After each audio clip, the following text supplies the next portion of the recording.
All right, and we are all systems go. Hello everybody. Hello chat. Hello Jayco Gaming. Thank you for joining us. I am here with my esteemed, wonderful friend Alyssa. Why don't you go ahead and introduce yourself? People who know who I am, but go ahead and tell us about who you are. 1 second, sorry. I've got the Twitch, I've got the video up and I forgot to mute it. My name's Alyssa Visscher. I am I'm a professional, I swear. I am a writer, designer, freelance. I write a lot for D&D Beyond. You might have seen my articles there. And I also write a lot of adventures, and my adventures tend to focus on interesting locations because I really like places and exploration. So that is me. And I wrote the recent adventure that Zip just published up the Beanstalk. So that is my claim to fame here tonight. Yeah, you know what? Let's go ahead and talk about that. How did you get involved in this project? And then we can sort of maybe walk through the whole process, right? So I had an idea. I run this little game studio that, by the way, all the profits get donated to the Cancer Research Institute. So you should go ahead and buy this adventure, link in the description. But I'm like, okay, I need an adventure written. And what happened next, right? I think I reached out to you. Yeah, you reached out to me. It was shortly after I had written my and published my first adventure on the DM's Guild. I had just done the write your first adventure through the Storytelling Collective, which I honestly highly recommend, even for dungeon masters, because it really breaks down how to create a great adventure. And I was just kind of working on the deciding what I was going to kind of do next. And I think you messaged me on Twitter and you were like, well, hey, would you like to write an adventure for me? And you had sent me a couple of ideas, because I like when I'm hired, I like to know what the other person's thinking. And so you had done, I think, an outline for this one for the dungeon design. I think I did the premise, right? It's a race Yes. against time. I think, yeah, I sent you a couple different options. Here's some ideas that I have that you might be able to springboard off of. Yes, and I think Zip's kind of original idea was maybe a little bit more gritty than what he was expecting me to go for. I kind of went a slightly different direction, but we gave you some gritty options as well. I just kind of thought, like Jack and the Beanstalk, let's pull in all of the little fairy tale elements and have all kinds of little fun fairy tale stories in here to kind of tools to play around with and options. I like options. Yeah, that's ADHD, we like options. Yeah, so I think I just gave you that very rough outline. Here's an idea. You're gonna climb the beanstalk and get the giant's castle. And then from that rough idea, I just said, go for it, right? I think I gave you a word count, this is roughly what I want to hit you with, this adventure to be. Did we talk about level and stuff? I forget.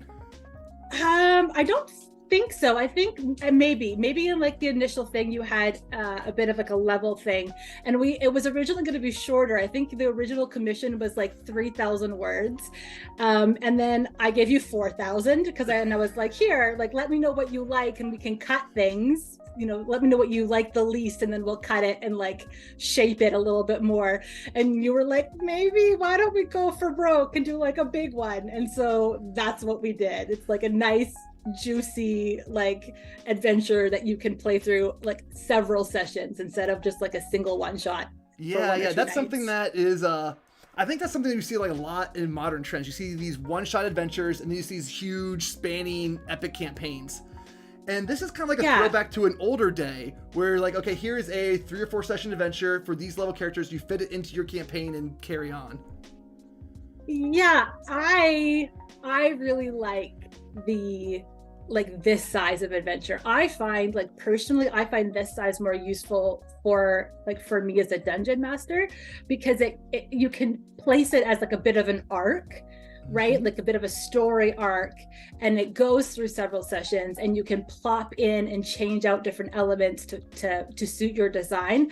I find that harder with a single short one shot, because there aren't as many things inside of it to play with. You don't have as many options for for figuring out how to connect them to your story, because there's just less in there. So when they're a little bit longer, you can cut things out if you like that maybe don't work for your table, and it's still long enough and beefy enough to like play as an adventure.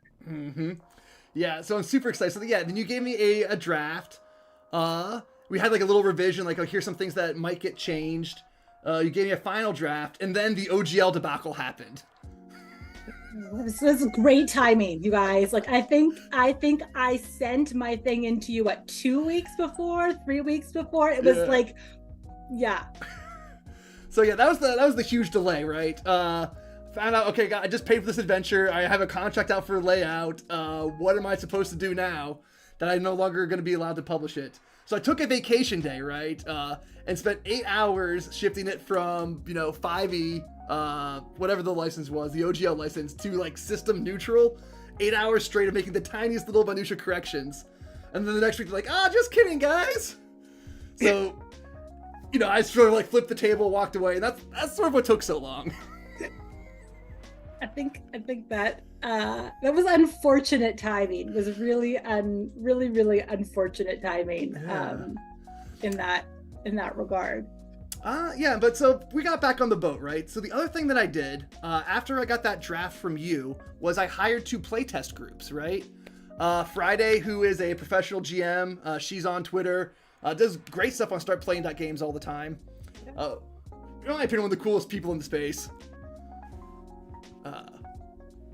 And then I also did Foxy, who's a friend of my Discord. She works for Dungeon Crawl Classics, that company, Goodman Games.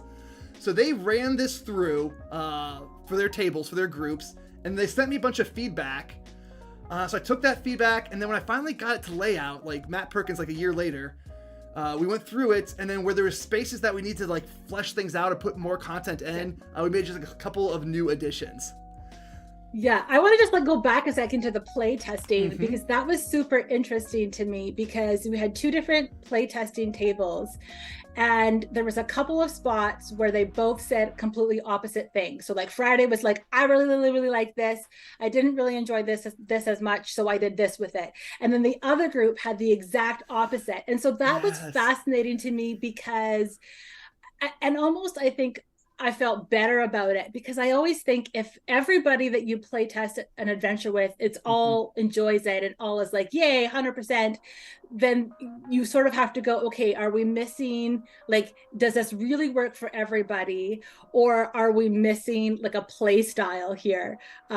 Is there some sort of play style or group or flavor of fantasy or flavor of table that we're just like not interested at all? So I really like the fact that like both tables like really grasp onto like 2 like different things, and that for both of them they could just change or tweak a couple of things to make the things that they like didn't enjoy as much really enjoyable. I think it's really great when an adventure when it facilitates more than one kind of like table, Yes, it's not a one size fits all, like perfectly perfectly conformed thing. There's some like edges and nooks that people can latch onto and do their own thing. It's ground for creativity.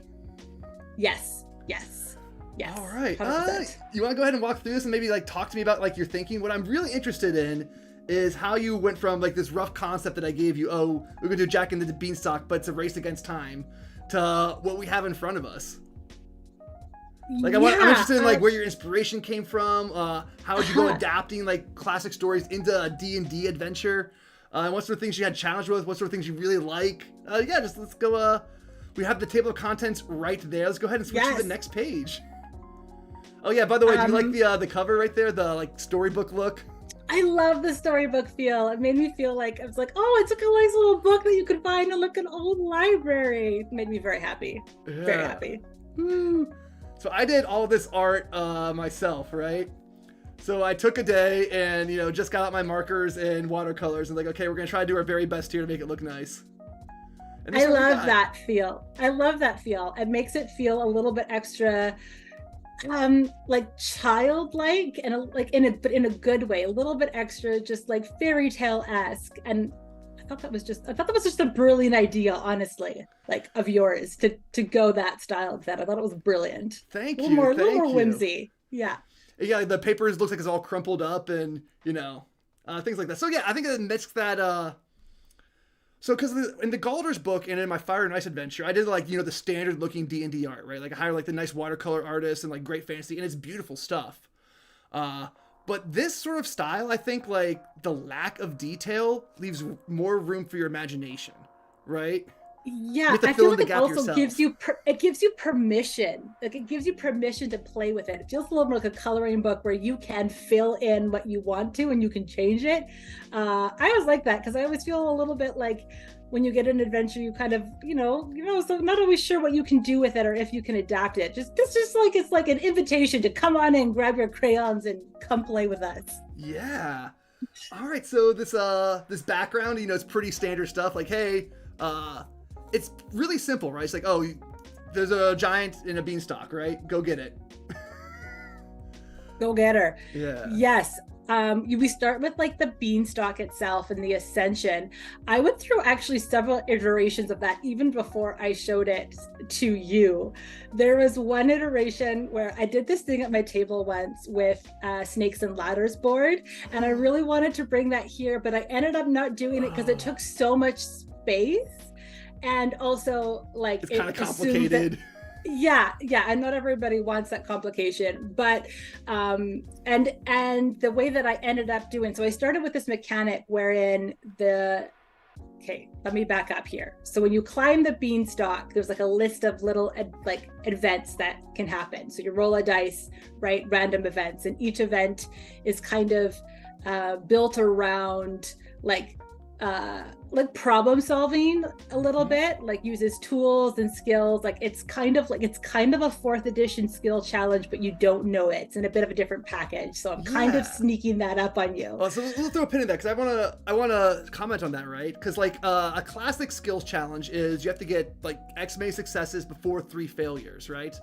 And then if you get 3 failures, something bad happens. This is a little bit different, right? The whole adventure is based on this like time crunch. You got a day and a half to get to the end of the island before the beanstalk floats away, or before you float away from the beanstalk.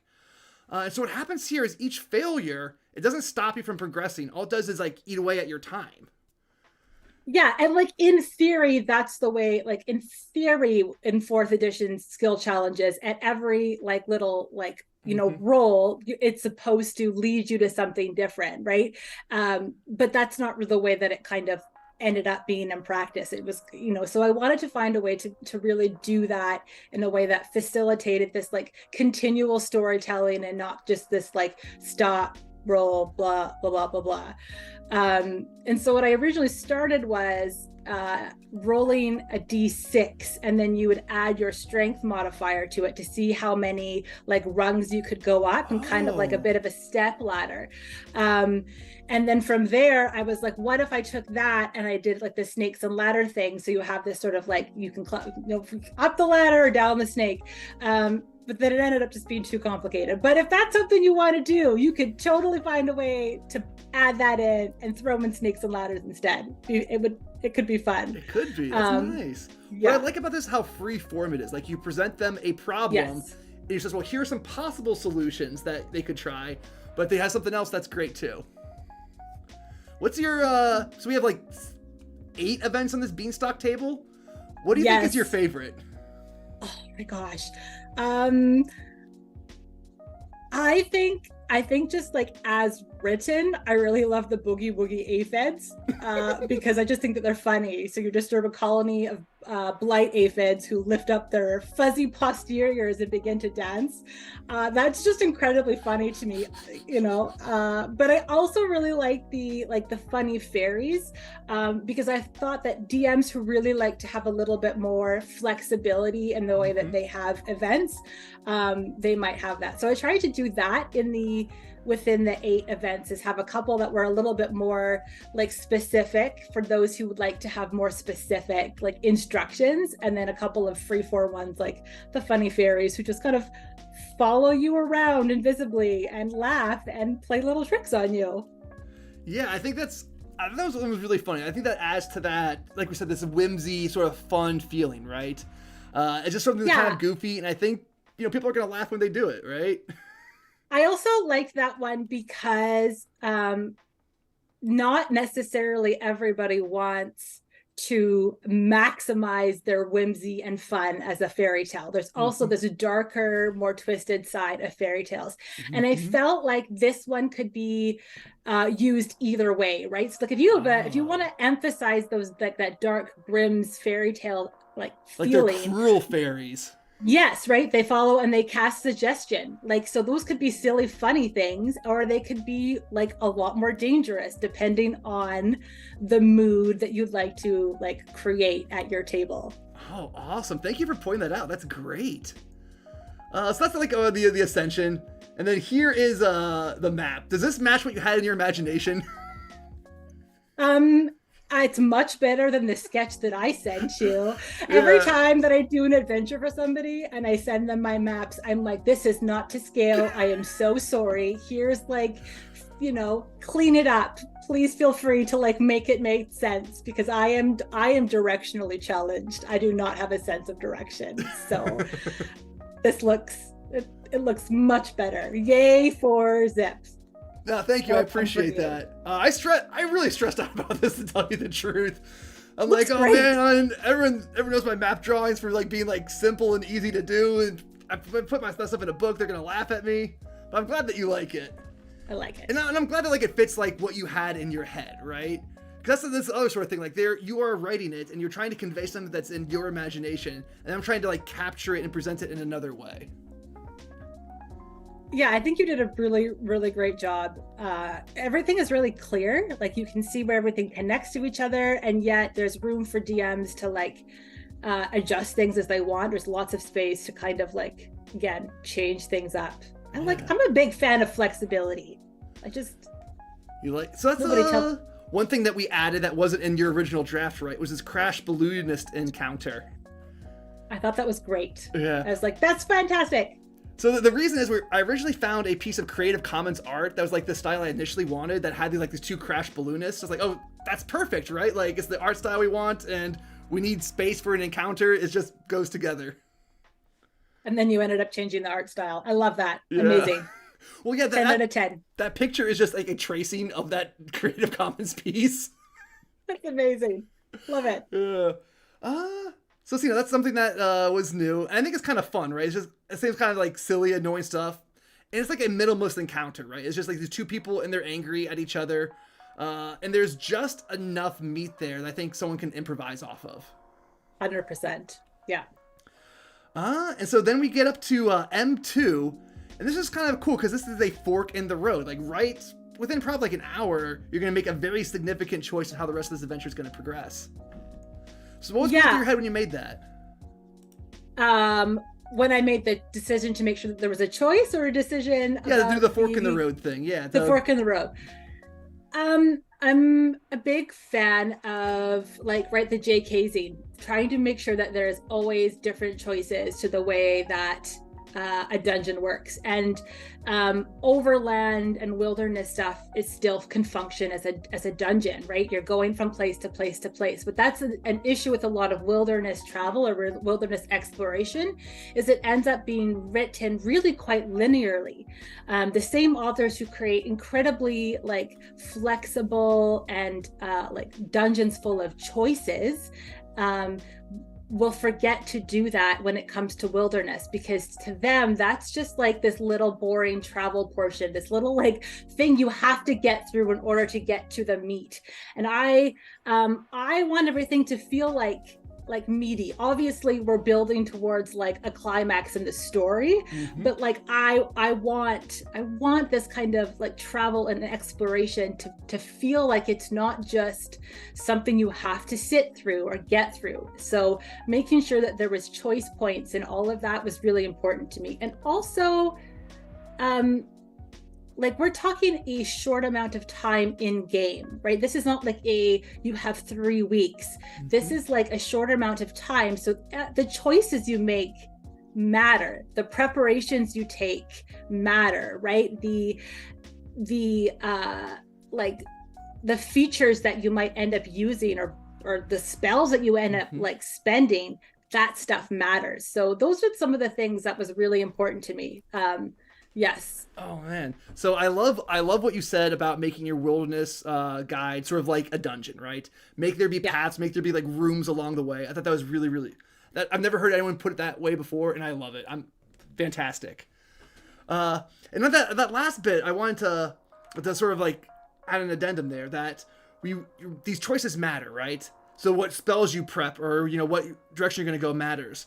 And so something that I did in the edit, like after you got that draft, we sort of talked about a little bit, is we added in some hints, right? So at M2, we put some text in there that says, hey, if you look out this way, this is what they'll see. If you look out this way, this is what they'll see. The same thing with the I crash loved that you balloonists. did that. I love that you did that because I had originally had the switch path, like the M1 ended up looking quite different. And originally I had a bit of a larger like scouting option then. And I ended up cutting because it got very wordy. Oh, yeah. But I love that you were able to put that back in a much like shorter and more succinct way. I probably could have and should have gone back and did that like at the very end after I was all finished, but I kept tweaking this area like a lot as I was. It's one of the last things that got really, really finalized because I wanted to make sure that it felt meaty, but didn't end up being really penalizing. Like, oh, you meet a dragon and now you're dead, like it should be challenging, but not like deadly. Yeah. In theory. No, I like it. And I think that's the other sort of thing we were talking about choice, right? Something that's really important to establishing this feeling of choice is information. Yes. Like you just have like red door, blue door in front of you and nothing else. That's not really a choice. You're just flipping a coin and doing something randomly. It feels like you have agency, but you really don't. But if you give people information, then they can really engage and make a decision. Yes. Oh, red door, blue door. That's a great way to describe that. I love that. See, this is we gotta talk more often. We're learning all sorts of things from each other. I know. It's amazing. I love chatting with you, Zip. Love it. Okay, so next up we have the two different choices that you can. Oh, I just lost my ponytail. Well, not my ponytail, kid's ponytail. Kid's ponytail. Gone flying. Yeah. So these are the two different options that you can have, right? You can go through the Valley of Storms, or you can go to the plateau. So when you're like making this, like, what was your thought process? Tell me about it, because these are like two very different encounters. They are, and I did write that somewhat intentionally. The Valley of Storms is okay. So I love travel and wilderness in general. Like I was raised like a rural kid. I live in a small city now. But I was raised, I live 5 miles outside of a little tiny podunk town. So I was like, not just rural, but like the ruralest of rural. We didn't have water hookup for the first 10 years of my life, that kind of like thing. And we spent like roaming around the countryside. That was kind of a lot of my like childhood was exploring the like, whatever, 3-mile bikeable radius around my house. And so like my heart in like stories is that wilderness. And so one of the things that I feel like is so like rarely used is weather, and especially when it comes to fantasy. Like we're telling fantasy, we're in a pretend world. We don't just need to have like regular rain, we can have fun pretend rain. So I'm the place that I grew up. I grew up in southern Manitoba. I'm Canadian, but we had like really epic thunderstorms in the summertime, late night, midnight ones, and I would sneak out of the house to lay flat in the field and watch thunderstorms as a preteen. That's so cool. So that I was thinking, I feel nostalgic about for that. you right now. I know. I feel nostalgic for me too. I live in a very dry area where we don't get thunderstorms anymore, and I'm totally fine with it. Not at all sad. But I was thinking about that here. And then the other thing with the Valley of Storms was, I am not somebody who loves a lot of deep lore, but I have players that really like lore. My husband actually, he likes to know like more about the world. And so I thought this was just a little opportunity to drop a little bit more like information, just to have this like circle of standing stones, right? Like, you've got your typical sort of like Norse, big English Stonehenge, that kind of a thing, but it does magical things, And then with the plateau, sort of same thing, even more. What if this is a cloud giant's castle? They live forever. What does she have on her like flying island? Like there's got to be stuff. What does she do in her spare time? I feel like duels is probably something that cloud giants like and giants in general do. They, have boulder throwing contests and stuff. Oh, so that's something I liked about the Gravestone Plateau. So the M4 one. When originally when it was written, it was just like this statue that was standing there that marked an occasion. There's some ghosts regarding it, like really bare bones minimum stuff. And personally, I like that, right? I liked having something that was there that didn't really have a deep explanation. It just sort of existed in the world apart from what the players were doing. But the playtest groups, they're like, wait a second, this feels kind of weird, out of place. Yeah. Which was my preference, but like, hey, we're making something for other people to enjoy too. Yeah. Yeah. I'm like, why is something there? I don't know. Like, do you know why stuff is there in your world? Yeah, exactly. I was all about it.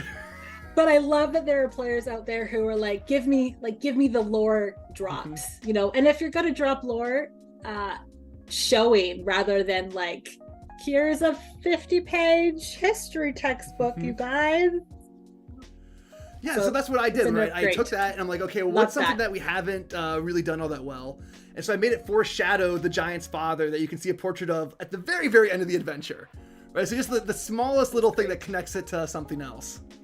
I thought that was brilliant. Let's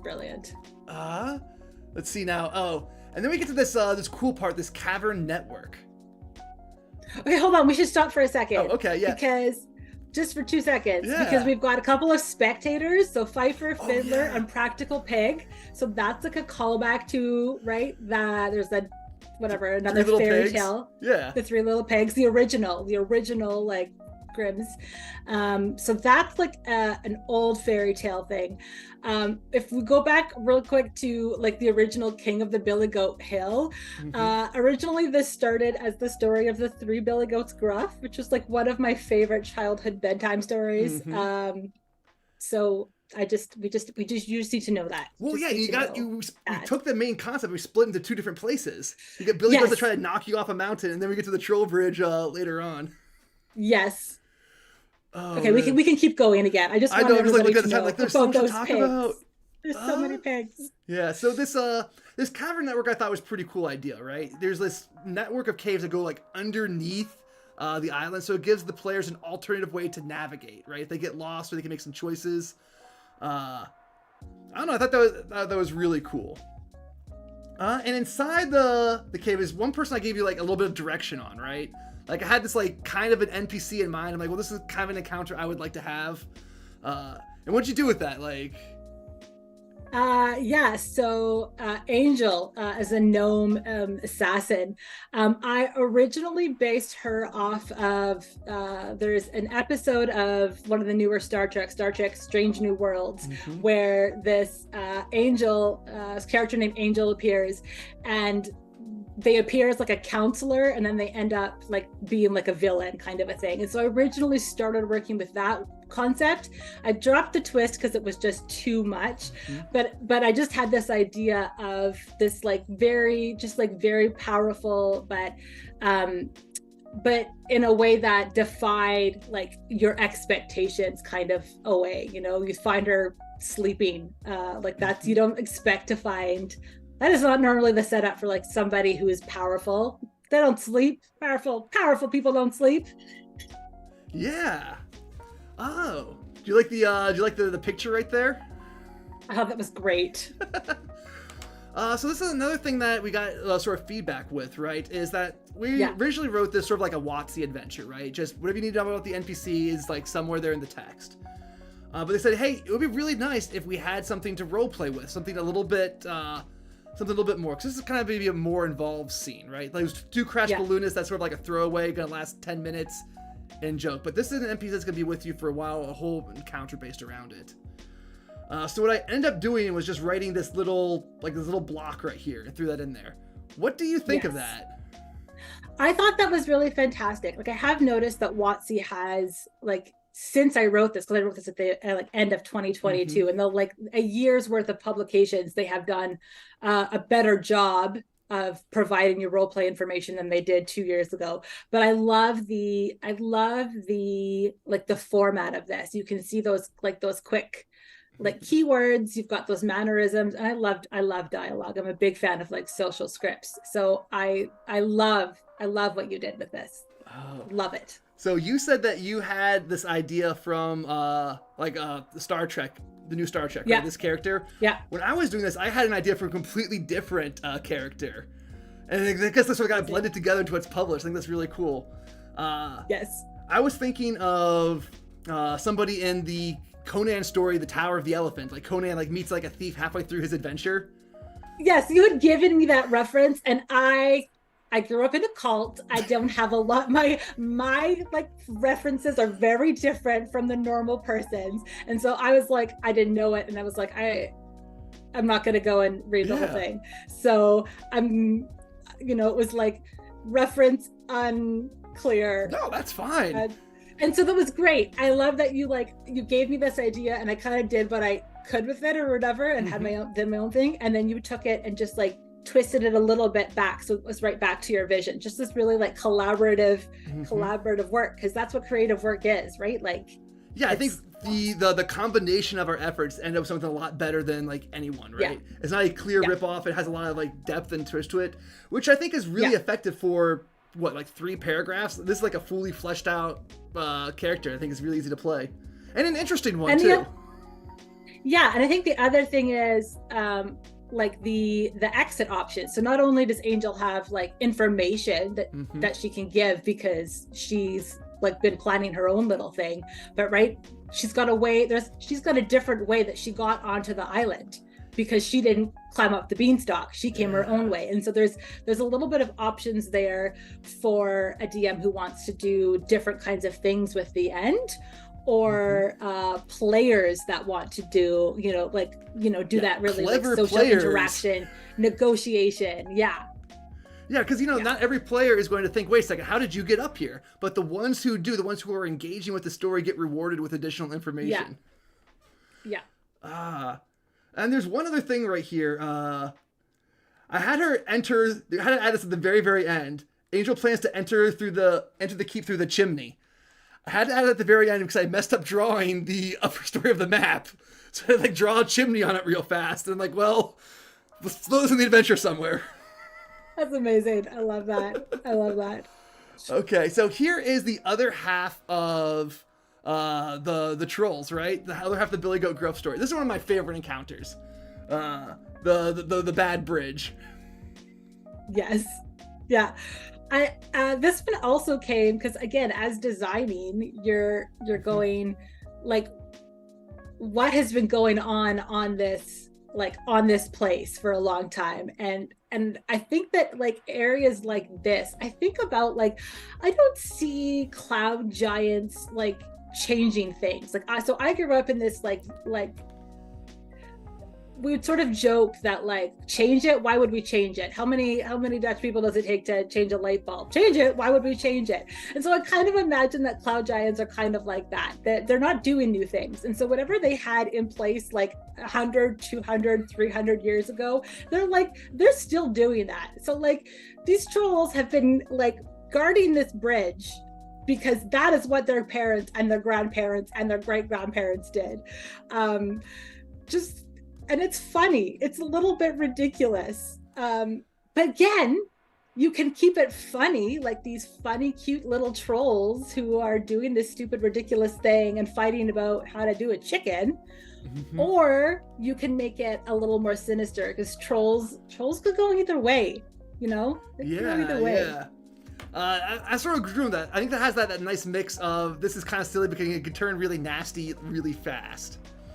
Yes. And I think that when I initially was doing the review, this was probably my favorite encounter. I just love the way that it's written. It's very succinct. I don't know. I think it has just enough for someone to latch onto and run with it, right? It gives you that spark of an idea.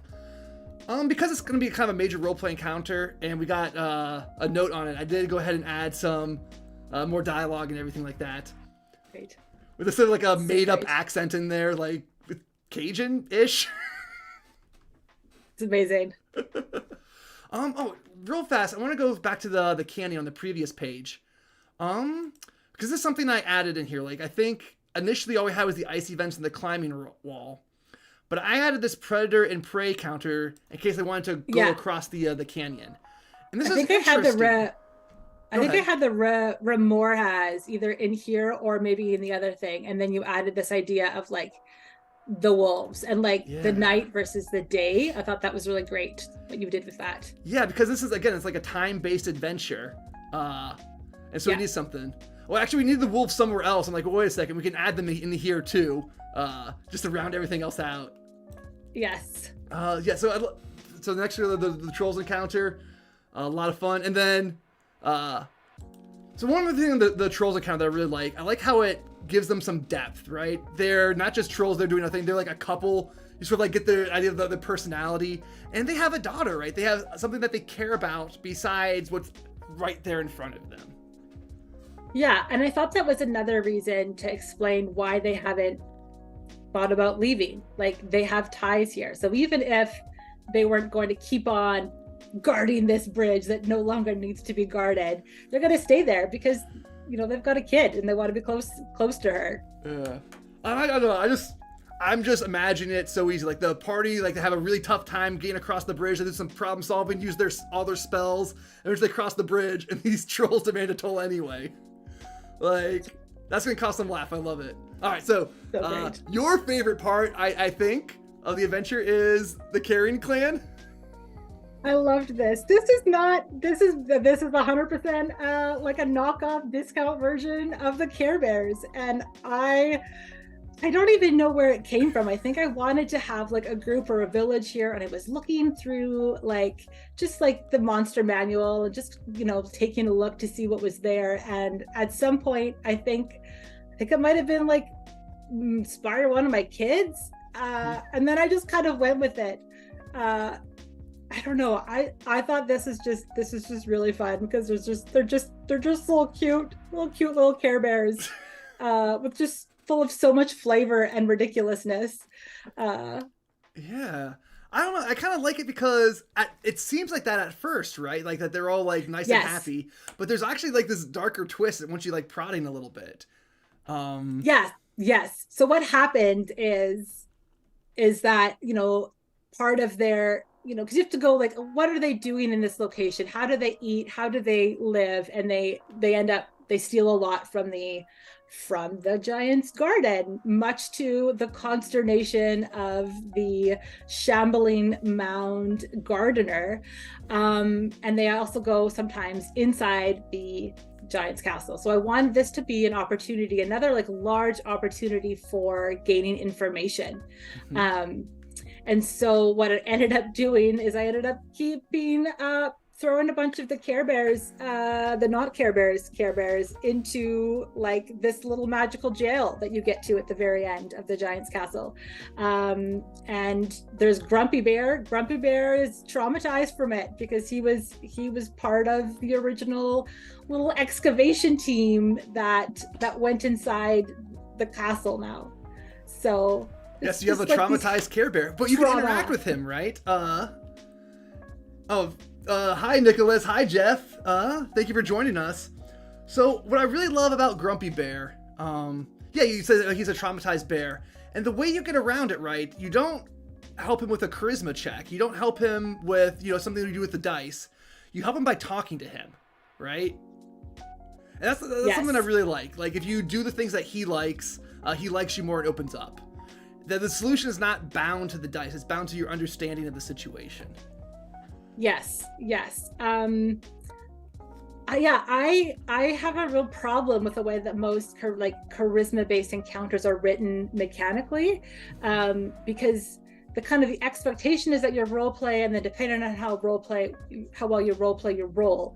But like the reality is, you know, people will just be like, I want to roll for persuasion, you know, like, well, you know, but there's often no meat to it. Like, what is how the are you needs persuading and wants them? and just but often the like the situation doesn't give you enough information to figure out, right? So if you're meeting with somebody and you're talking to them like for a long time, like if you and I have a 45-minute conversation, I know how to talk to you, right? I begin to learn information about you, and I can adapt the way that we're talking in order to, you know, persuade or attempt to intimidate.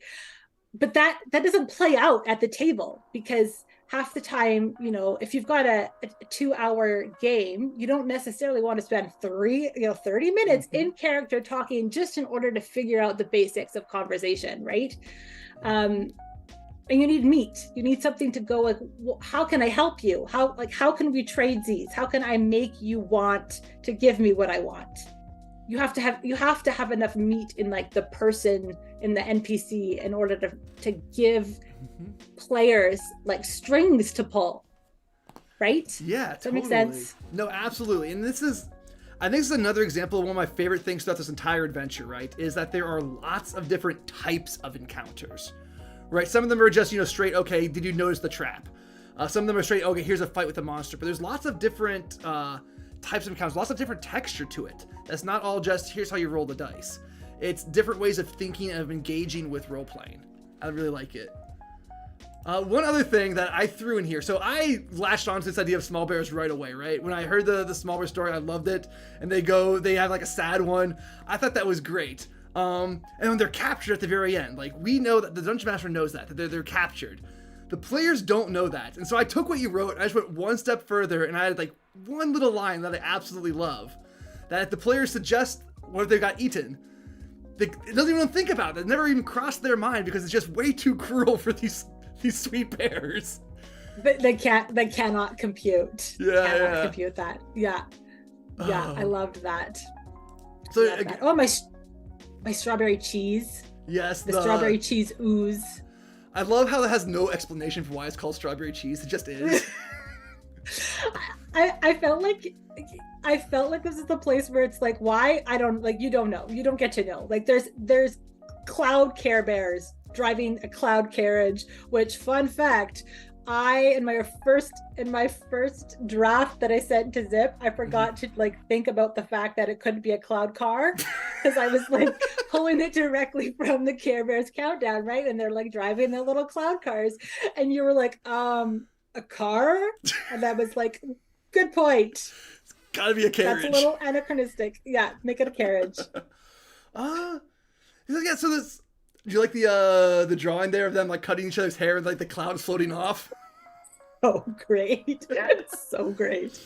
So again, with this strawberry thing, I want to say this before I forget. I think a lot of folks have an issue with overwriting, right? They're just like, oh, I have this idea, I want to explain everything out, so it has like, and that is important, right? You want your things to have a place to live in the world. But also by showing restraint and not giving great answers, you are leaving room for people's imagination, for their interpretation to live. And that's another type of engagement. Like the players can walk around, why was that called strawberry cheese? And that's what you're really after with the DM, is for your players to engage with this fiction that you're creating. Mm-hmm. I think the other thing is when you're creating encounters that you, like any encounter can end up being a combat encounter. If you really want to fight all the Care Bears and, you know, murder their town, you know, whatever, go for it. Well, they don't have stat blocks. Yeah, I know. You could, whatever, go grab a stat block, right? But when you're creating encounters that are specifically for combat, giving them objectives, so like, right, the King of the Hill one in the original, like in the wilderness, it has a very specific objective to basically get up the hill.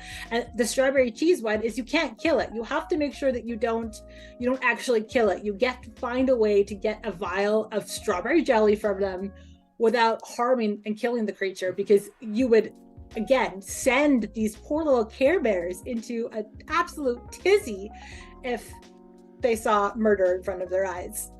So yeah. And so here's the thing, right? There's clearly room on this page. If we wanted to, we could have written in instructions for how to gather the thing of jam. But I think it's better to leave that up to the players and their DM and their imagination. Yeah. If you don't provide them a solution, then the solutions are everything. Yeah. Some folks will criticize, you know, that, but I think it's the right call. I think so too. It's a strawberry cheese after all. I don't know. Figure it out. Decide how you're going to eat a little bit of it. All right, and then we come to section M10, and this is all new, right? This is something that we were trying to do layout. We're like, okay, well, we put the wolf here, then the Care Bears look good, but then we have this big blank section right here. It's like, well, we gotta do something. So I actually laughed so hard when I saw this because I had an additional wood section, and then I ended up having to cut it because I was above word count, which is like a continual problem for me. So I pulled it, and then you like created it your own thing, and it was even better. And I was like, see, you didn't even need mine. Didn't need my woods. Make your own woods. Yeah, because that was one of the notes that we got. That people were like, oh, we should probably explore more, be fun with it, more like a hex crawl. If we have these woods right here, something needs to happen between your rest point and the end dungeon. So you just threw some stuff in there. What was your original counter? Like, what did you have in the woods? I think I had. So I didn't get very far with it. Originally, one of the things I wanted to do was I wanted to pull in some inspiration from the magical environments in Tasha's, and so I was playing with like maybe the infested table, where it's like this area with like a lot of bugs and a lot of things. And the other thing that I had was thinking about there was I was playing with a blessed spring, and you put a restful pond. So that was like perfect. And I had started like a little table of like finds, like little things that you could find. But I ended up cutting it because I didn't really have. I didn't really have. Yeah, so I thought about putting like a random table or like a table like random encounters, but I thought, you know what, those can be found anywhere. I don't need to write a new one. So instead, I'm like, okay, what are some other like storybook, fairy tale type things? We'd have a pirate. You just find the skeleton, but if you examine it, it's missing a leg. It's amazing. Yeah, and the other one, it's Rip Van Winkle, right? Time stands still at the pond. But it's also like kind of a death trap, right? If the entire party fails their save, they're also going to fall asleep there and starve to death. So if your party does that and dies here, you have to blame Zip and not me. Your angry players have to write to Zip. Leave me out of this one. You can blame me for almost any of the other stuff, but this one is all me. This one's on you. Yeah. 5 people can fail a DC 18 save, especially if they play bowling ahead of time and then they get disadvantage. So yeah, but the other side is kind of like a bonus too. Like, it's the race against time, and here's a place where that doesn't apply, right? You can get an extra rest in, maybe. All right, let's do that in there. And then here we go, the creme de la creme, the Cloud Giants Keep. So I absolutely love how you set this up, right? You start up by saying, okay, here is DM. This is for you. Here's how you should run this. Play it like a game of hide and seek. All these zones have a guard and the players have to sneak around them. That kind of help is, I don't know, helpful? I'm sure. Again, this approach comes out of my own frustration in trying to run hideouts or dungeons or heists where you go, if you make noise and you do bad things, you're going to attract attention from the guards. But you often, the way that they're written is as a dungeon master, you have to do so much work to figure out, okay, who's here? Who they have heard? Are they here? Is nobody here? So I just thought splitting it up into like zones, like if you're in one of these rooms, this is going to be who you probably woke up.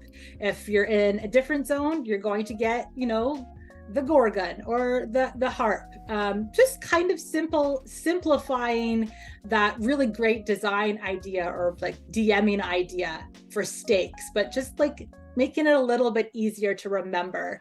DM's got so much to track. So in being able to go, oh, they're in this zone, this is going to be who it's going to be. Yeah, it's compartmentalized, right? That's super easy, and you don't have to worry about the whole dungeon coming after them. Like, oh no, it's only this one guard, and like, because it's written, you kind of feel like you have permission, Yes.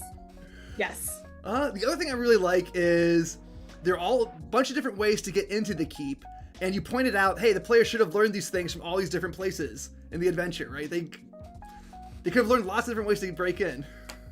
Yeah, that's again, I think that sometimes adventures are written wherein like there's so much information that players could have picked up, but when it comes to, you know, like the thing, as a DM you have to remember all of that, and it's not always in the text reminding you like, hey, the players probably know this, or maybe they didn't, you know. Look back at your notes from 2 sessions ago when they talked to the Care Bears or the small bears, and did they know? I like those hints when I'm DMing so that I don't have to do quite as much brain work. I figure y'all might benefit as well. Do you like the map? I love the map. Did you watch the short on it? I did. Yeah. I did. I was like, oh, that's my map. He's making a much better version of my absolutely horrific pencil drawing. Well, no, it served its purpose, right? It did. It did. So this again, like I was like super nervous, right? Because I'm like, oh man, this is gonna be published. People are gonna look at it. They're gonna make fun of me. I'm like, you know what? No, it fits in with the whole theme, right? It looks like it's done by hand, written in a book. Now that I'm seeing it there, I'm a little bit more confident. What I liked about the map is that like you didn't like, so in my sketch, I did not give you distances because again, so like I have aphantasia. I do not have a visual picture in my mind, and I am terrible with directions. So I'm like, I don't know, it's got to be really big, but I can't figure it out. So have fun. Because it often doesn't matter, right? Like, you know, sometimes in these maps we'll have all of these, like, it'll be really plotted out into 5 or 10 foot squares. And that can sometimes, again, make the DM feel like every single little distance matters when it doesn't. The idea is that this is a really stinking big castle because it's made for giants. Everything should feel giant. So just make it feel giant. The end. You don't have to get a measuring tape out. Yeah, no, totally. That's why in here it's not labeled, right? It's just the way it is. That's what I mean. Yes, that's what I love that you did that as well. So here's what I did, right? I did this purposely too. When I went to get these maps scanned, like I went to like the Staples, like the big like copy print center, and I said I want 2 copies, one with and one without the non-repro blue lines, because this is printed on huge graph paper, so they can remove the grid, and that's what's in this adventure. But also, like if you buy it on Drive-Thru-RPG, link in the description, you get the ones with the grid in case you want to put it onto your virtual tabletop or whatever. Yes, so the default is no, it's just in your mind. Options. Yes. Options. Woo. Okay. So this is a really interesting sort of setup in this castle. Why don't you try to tell me what's going on here? Like, what's the big secrets? There's actually a lot going on in this castle, and I really wanted that because, again, I love exploration, which means that when like exploration isn't just in the wilderness, whenever you're in a place, exploration can happen, and there's just everything tells a story. But everything doesn't have to. If it feels like it's too much for your group, you can pare it down, right? So so there's a couple of things going on. Where would you like me to start? You know what? We were supposed to end at 9. Do you want to go a little bit longer? Is that gonna be okay with you? We can go for a couple of minutes longer. I don't know when my family is going to come busting in. Yeah. I had to give away my office. It became a bedroom for my oldest. So I kicked my kids out with my husband. So here, how about you just pick like tell us like the main big plot with the giants doing and the trap and the masks, and then like your one favorite little miniature encounter in here, because there's lots of really good ones. There's like 10 different encounters inside this dungeon.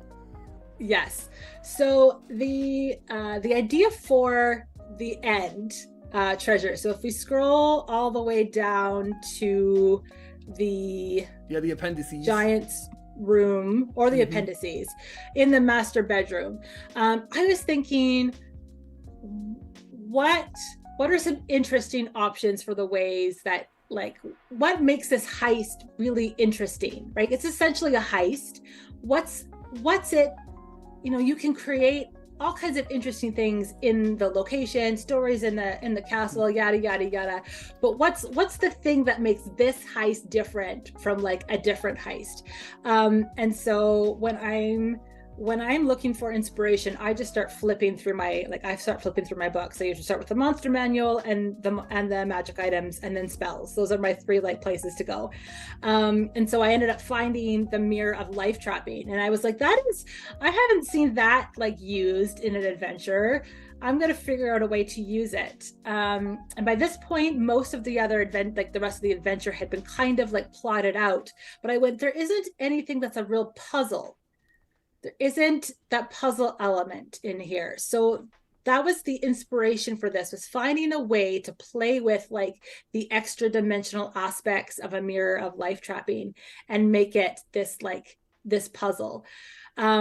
So, and then when I hit my lore, my giant lore, cloud giants, it talks about how they like to wear masks. And so what I went with masks was like, each mask shows a different emotion. And then I ended up connecting that to like, kind of like the giants, downfall. Like these cloud giants live forever. What is her big downfall? It's pride. And so she has a mask that is pride. And that ends up being like the protection for not getting sucked into the Mirror of Life Trapping and getting like stuck, like some of the little Care Bears ended up doing. So if you look into the mirror, it sucks you into it and you get trapped in like this little demi-plane. Terrifying stuff. Like that gives you the heebie-jeebies. And then I wanted to make sure it was designed so, again, I thought this was just a great place where DMs could do whatever they wanted. They could throw like whatever you want in here.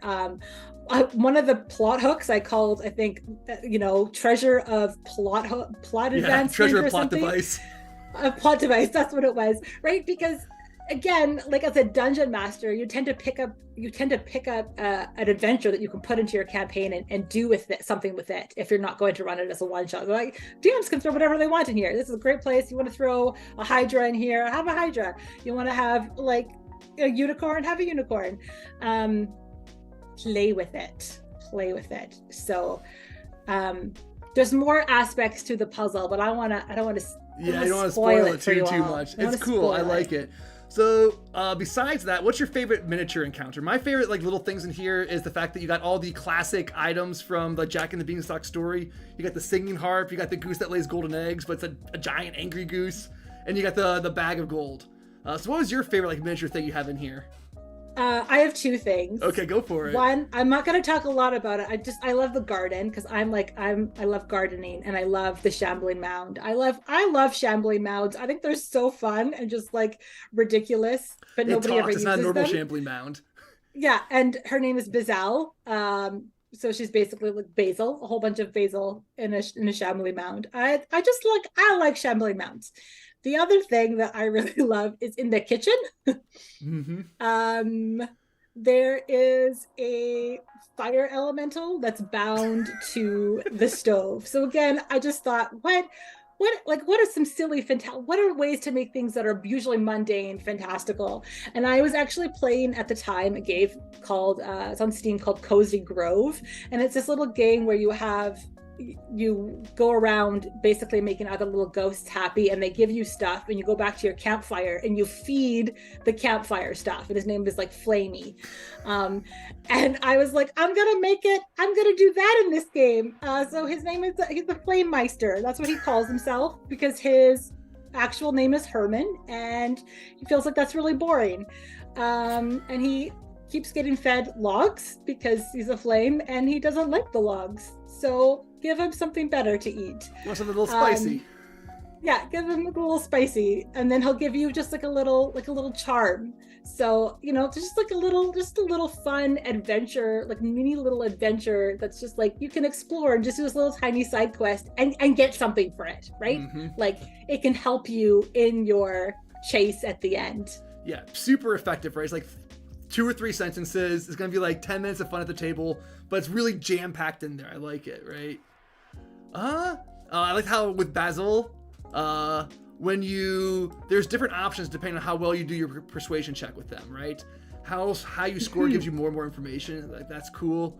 And then we end, of course, with a chase, right? Best way to end an adventure, the giant has to chase you back down the beanstalk. Of course. Of course. This was really fun because you're thinking like, how do I make this interesting? And chases are one of those things that like have the potential to be so great, but sometimes in practice they end up being just like super boring. So trying to find interesting ways that the giant is going to threaten you. You're not just running, you're having to dodge all of these like little hazards as this like literal huge giant is trying to bowl you over with like a club or by throwing ginormous stones at you. Yeah, and this is one of the things I think definitely got improved by the play testing, right? So he took the feedback from the groups. Okay, well, here's something we can do to make this more exciting, more fun, and I think that is going to end up being a great finale. Although, so you know, at the end of the Jack and the Beanstalk story, Jack like chops down the beanstalk and the giant falls. Well, earlier at the very, very top, when you're climbing up the beanstalk, you find out the beanstalk has a face and a name. So you end up chopping him down. Oh yeah, there's also a couch mimic. I love the couch mimic. Yeah, I'm very pleased with that. Happy. All right, yeah, and then we got some stat blocks, and that is the adventure. Ooh. I loved what you did with the travel matrix. Just want to talk about that really, really quickly. Yeah. Just giving some basic, just like travel time. And like depending on how fast the characters do this, they have less to run. They have less to run at the end. Oh yeah, the chase is easier if you're faster getting there, right? Yeah. Oh. Which makes it matter. Yeah. So all in all, I think I was really pleased with this adventure. I loved what I got back from you. And I think everyone who plays is gonna have a good time. I think so too. I really think there's something here for everyone. I think that the adventure gives you more than enough tools to play with. We didn't talk about all the little stories that could happen in the castle. There's like a little love interest, and there's like other things going on. But you don't have to play with every single one if you don't like, and you can play with it in a way that's fun and whimsical, or you can turn it a little darker depending on what your table likes. All right. Well, I'm glad you like this. I hope this is going to be a proud like mark on your resume. Like this is something that I did. I'm very proud of this one. Yeah, and of course I'll take the heat for all the little typos in here. They looked good on Google Docs, but when you switch into InDesign, like some things got messed up pretty bad. So, Bobby. But otherwise, it's still a great adventure. The fun parts are going to be fun. The parts that you need to run the adventure are there. It's like the episode of King of Hill. No one's going to notice the finishing nail sticking out, right? It's something that only exists in your own head. Yeah. So right now this is on Drive-Thru RPG. It's pay what you want for this month. Suggested price is $9 for 16 hours of fun for 8th level characters. So anything else you want to throw in there before we say our toodaloos? I hope you guys have so much fun with it. Would like to run this adventure. It's on my list to actually run it for my players. I want to run it with my kids. I think they'd really enjoy it. But I hope you just have, part of the reason I went very whimsy was, I was writing it in 2022, 2022, we're all got lots of stress going on. Sometimes it's fun just to play something, return to your childhood, feel some of those feelings of nostalgia, throw in a little bit more flavor of your own favorite, fairy tales and childhood things, and just have so much fun playing around with it. All right. Well, thank you so much. So everybody, that's Alyssa. Find her on Twitter. She's the author of this adventure, Up the Beanstalk, now on Drive-Thru RPG. Link in the description. So until next time, everybody. See ya. All right, cool. We're done. That was fun.